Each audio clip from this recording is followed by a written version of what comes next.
What's up, you beautiful Redditors? Hope you're having a fantastic Sunday. Welcome to the RNEWS morning show. And let's just jump into it. From r/news, Donald Trump Jr. tests positive for COVID-19. Oh no. So anyways. Good news. The Dacia Sandero for 2021 will still remain under £8,000. Frick that punk B-word. Just more and more schadenfreude are added to the pile. Schadenfreude is nice and all, but when's karma going to show up with an actual impact or consequence? This really can affect anyone. So just a reminder, sanitize your mirror or surface after every use. Do not share straws, or use rolled up currency. Only share cocaine with people inside or bubble. Coke parties are limited to a maximum of 10 people indoors, or 25 people for an outdoor Coke party. Stay safe, everyone. So I'm seeing the cocaine jokes. Is he a known cocaine user? Serious question. Clorox killed 99.9% of germs. Remember when Trump said it would disappear on November 4th, the day after the election?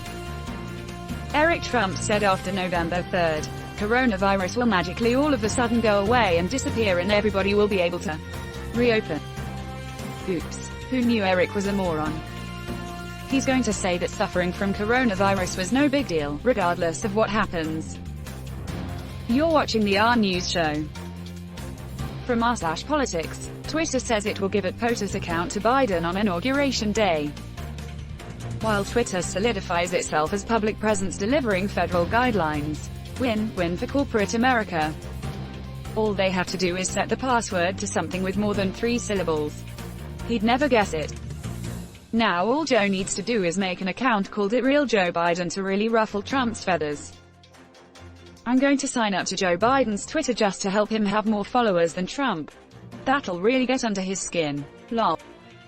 Obama has more Twitter followers than anyone. It'd be amusing for us. His followers will just go apoplectic that Twitter is censoring totally genuine and legitimate American conservative voices. And to that I say a resounding frick it. Let them have their meltdown. Honestly, I'm getting real sick of them all. My patience has been wearing away and it's some real thin fricking ice at this point. He uses it real Donald Yeah, I don't see it getting banned so much as suspended permanently. Gotta keep the historical record. The same way we learn what the Nazis did. Trump can have at him POTUS, as in impeached President of the United States. He's going to use it real POTUS. At real POS. Biden should just delete the last 4 years of posts and leave the account dead. You're watching the RNEWS show. From r/news, video shows Florida deputy fatally shooting black teens in moving car.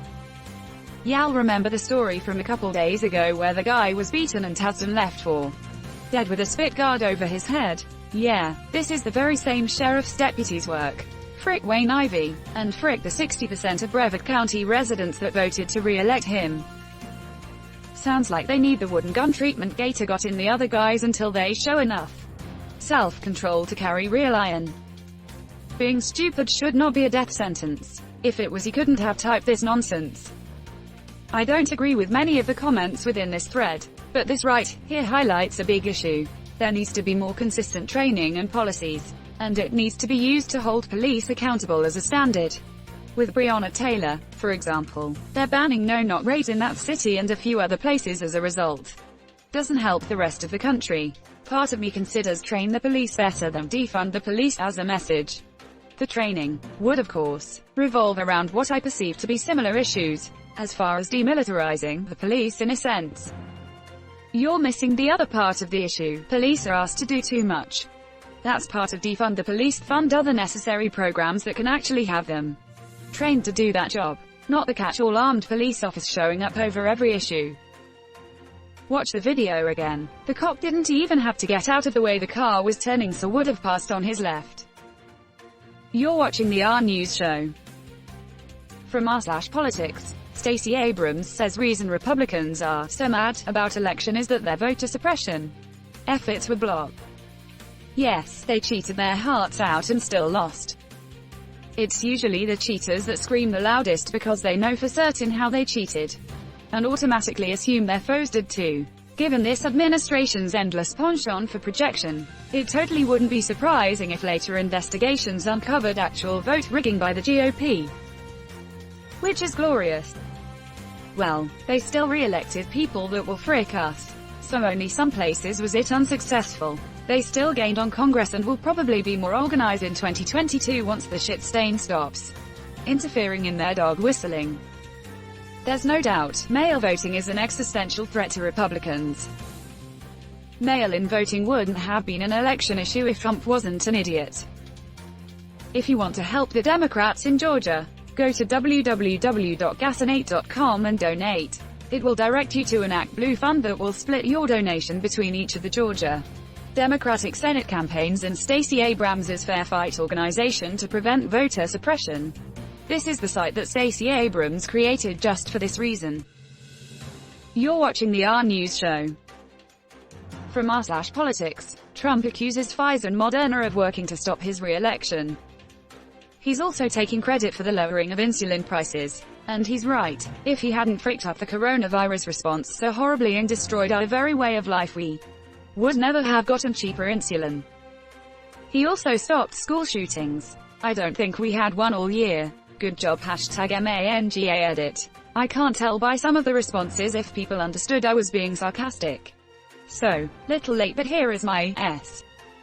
Even if that is true, that they purposely waited until after the election, that is their right as private companies. The free market the GOP loves so much. Further, if Trump didn't want these companies to do that, maybe he shouldn't have been so terrible in managing COVID. In other words, even if we accept his premise that they did it on purpose, they didn't do anything illegal and they did it because of his own incompetence. Even if they were, aren't corporations supposed to be people when it comes to supporting politics? They can spend billions in legal bribes. Why shouldn't they be allowed to influence politics in other ways?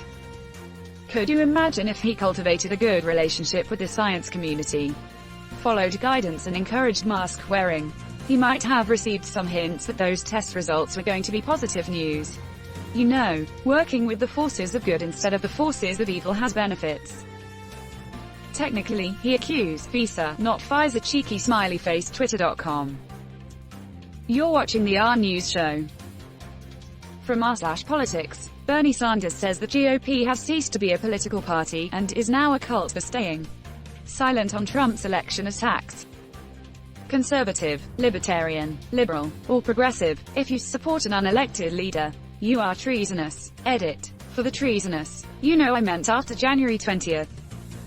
Not evangelical. And that's where we're going to end today's show. But if you like what you saw, leave a like. And if you want to see more of the RNEWS show, hit that subscribe button. As always, this has been the RNEWS show and I'll see you tomorrow.